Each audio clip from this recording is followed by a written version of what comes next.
Iowa had cast a caucus vote yet. And the last time I looked, votes are pretty important in elections.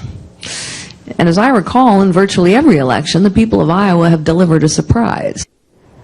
Well, that was Republican White House hopeful Carly Fiorina, still holding out for a surprise in Iowa, where she is polling right now at 1%, according to a new Quinnipiac poll. I'm Patty Ann Brown, and you are in the strategy room. Fiorina will square off with 3 other Republican presidential candidates at the Fox News Google early debate tonight at 7 Eastern. And joining us now to weigh in is Talk Media News Bureau Chief and Fox News contributor Ellen Ratner. Thank you for joining us. Thank you so much. And we did have a Republican strategist, but unfortunately at the last minute he had to cancel. So, Ellen, you have the floor.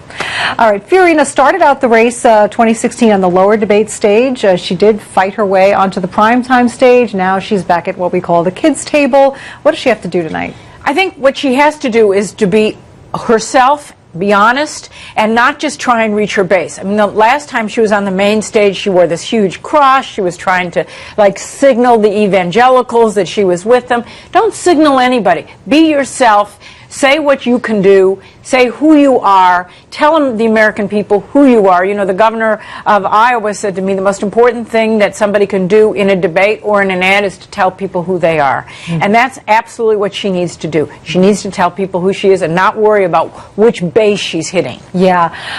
As we mentioned, 1%. We have a few candidates polling that low at this point.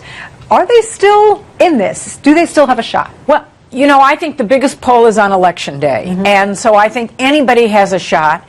I think Carly Fiorina's correct, and she said you never know what happens in Iowa. It's often a surprise, and so I think that she has, does she have the chance that perhaps Donald Trump or Ted Cruz or Rubio does? No, but if she can move herself up, you never know what's going to happen in New Hampshire or South Carolina or Nevada, where, Nevada is a state where there's often it's connected to California, and that's a tech state in some respects, and even parts of Nevada are tech states, is a part of a tech state, and so you never know if she can really make it in those states. You just don't know. It's really up for grabs. Yeah, you're speaking, of course, about her tech background at HP, but that was somewhat controversial. What would you say is Fiorina's biggest weakness? I think her biggest weakness is really trying to reach out to all these different groups, because she's sort of going after, well, should I reach out to this group or this group with what I say? Be yourself, be who you are, and let then the voters decide. Okay.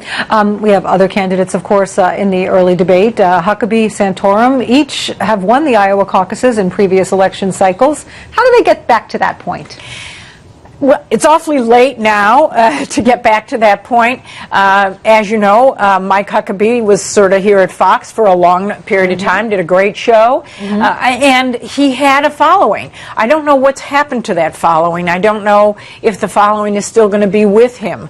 But I think that, he's been a governor, so he's had management experience. He needs to support that management experience. He needs to talk about that. Yeah. And Santorum?